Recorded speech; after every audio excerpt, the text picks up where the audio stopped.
خوش آمدید۔ میں آج آپ لوگوں کو سنانے جا رہا ہوں مجاز لکھنوی اپنی زندگی کے آئینے میں۔ پہلے کچھ شعر سماعت فرمائیں۔ خوب پہچان لو اسرار ہوں میں، جن سے الفت کا طلبگار ہوں میں۔ زندگی کیا ہے گناہ آدم، زندگی ہے تو گنہگار ہوں میں۔ دیر و کعبہ میں میرے ہی چرچے، اور رسوا سرے بازار ہوں میں۔ اسرار الحق مجاز، جسے اردو دنیا مجاز لکھنوی کے نام سے جانتی ہے، یہ اشعار ان کے خاص کردار کو روشن کرتے ہیں۔ اس عہد ساز شاعر کے سفر زندگی کی کہانی مختصر ہے، جس کی شروعات امنگوں اور حوصلوں سے ہوئی، لیکن اس کا اختتام محرومیوں اور مایوسیوں پر ہوا۔ مجاز لکھنوی کا جنم 19 اکتوبر سن 1911 کو بارہ بنکی کے قصبہ رودولی میں ہوا۔ ابتدائی تعلیم گھر پر ہوئی۔ امین آباد لکھنؤ سے ہائی اسکول پاس کیا۔ مجاز کے والد چودھری سراج الحق آگرے میں اسسٹنٹ رجسٹرار تھے۔ بیٹے کو انجینئر بنانے کے خواہش مند تھے، لہٰذا 1929 میں آگرہ کے سینٹ جانز کالج میں انٹر سائنس میں داخلہ کرا دیا۔ اسی درمیان ان کا تبادلہ علی گڑھ ہو گیا اور وہ مجاز کو بورڈنگ میں چھوڑ کر چلے گئے، لیکن آگرے کا ماحول مجاز کے لیے سازگار نہیں تھا۔ ہاں، ادبی سرگرمیاں ضرور تھیں، اور یہاں کے ماحول پر شعر و شاعری کا اثر تھا۔ میکش اکبر آبادی کے رابطے نے فانی بدایونی سے ملاقات کا راستہ ہموار۔ اس ماحول نے مجاز کے اندر خوابیدہ شاعر کو بیدار کر دیا۔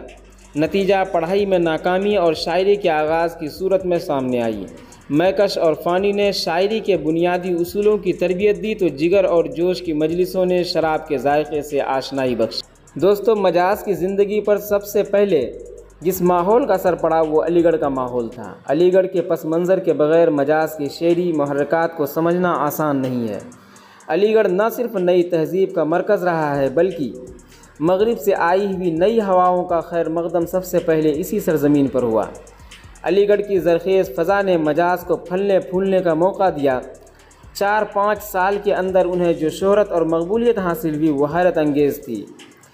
بقول اقبال مجید کہ اس میں شک نہیں کہ علی گڑھ کے اہم تعلیمی ادارے نے، جس میں ایک سے ایک ادیب، دانشور اور شعراء اس وقت موجود تھے، مجاز کی شخصیت کو پروان چڑھایا اور فنی طور پر بھی انہیں ایک نئی شناخت دلوانے میں ان کی مدد کی۔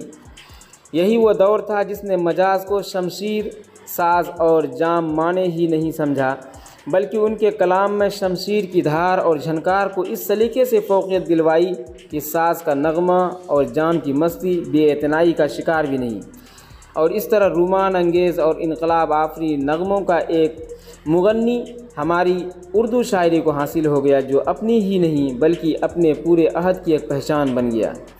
یہ وہ دور تھا جب ہندوستان کی سیاسی فضا تبدیل ہو رہی تھی اور آزادی کی طلب دن بدن زور پکڑتی جا رہی تھی۔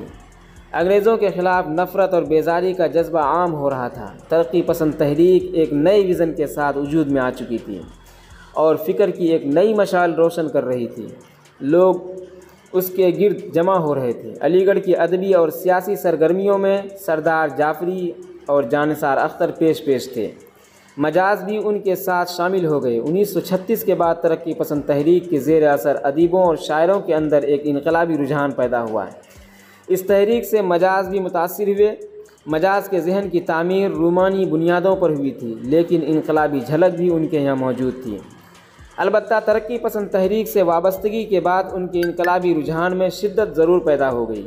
اب مجاز کا رومانی طرز انقلاب رومانیت میں تبدیل ہونے لگا۔ اس کی بہترین مثال نظم نوجوان خاتون سے ہے۔ علی گڑھ میں مجاز نہ صرف طلباء اور طالبات بلکہ اساتذہ کے بھی منظور نظر ٹھہرے۔ یہ مجاز کی شاعری کا حسین ترین دور تھا۔ اس دور کے مجاز کو کیف و نشاط سے شرابور نغمہ قرار دیا جا سکتا ہے۔ ان کی بیشتر خوبصورت اور معیاری نظمیں اسی دور کی تخلیقی سرگرمیوں کی دین ہے۔ اس ماحول اور فضا کا ذکر نظم نظر علی گڑھ میں ملتا ہے۔ مجاز نے اس کے اندر ایسی زندگی بھر دی جس میں ہر چیز زندہ اور متحرک نظر آتی ہے، جسے یونیورسٹی نے اپنا ترانہ بنا کر مجاز کو نذران عقیدت پیش کیا، جو رہتی دنیا تک طلباء جوش و جذبہ کو متحرک رکھنے کا کام کرتی رہے گی۔ ان کے چند اشعار سماعت فرمائیں کہ یہ میرا چمن ہے میرا چمن، میں اپنے چمن کا بلبل ہوں، سرشار نگاہ نرگس ہوں، پابستہ گیسوے سنبل ہوں، ہر آن یہاں صحبائے کہن ایک ساغر نو میں ڈھلتی ہے، کلیوں سے حسن ٹپکتا ہے، پھولوں سے جوانی اگلتی ہے، یہاں حسن کی برق چمکتی ہے، یہاں نور کی بارش ہوتی ہے، ہر آہ یہاں ایک نغمہ ہے، ہر اشک یہاں ایک موتی ہے، ہر شام ہے شام مصر یہاں، ہر شام ہے شب شیراز یہاں، ہے سارے جہاں کا سوز یہاں اور سارے جہاں کا ساز یہاں۔ علی گڑھ میں ایک طرف مجاز کو یونیورسٹی کا آزادانہ ماحول میسر آیا تو دوسری طرف مشاعروں میں شہرت و مقبولیت۔ گرلز کالج میں ہر دل عزیزی کے قصے مشہور ہونے لگے، ان کے کلام کی رومانیت اور غنائیت نے ہر ایک کو اپنا گرویدہ بنا لیا۔ 1938 میں جب ان کا مجموعہ کلام آہنگ منظر عام پر آیا تو یونیورسٹی کے نوجوانوں اور پردہ نشینوں میں ایک ہنگامہ برپا ہو گیا۔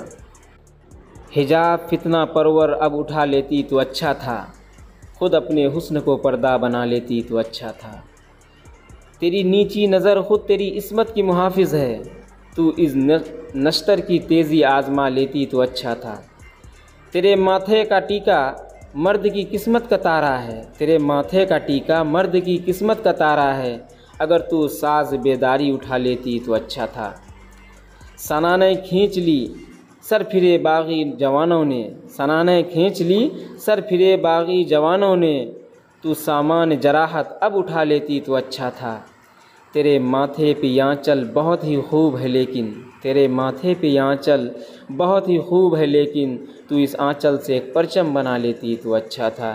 Thank you very much.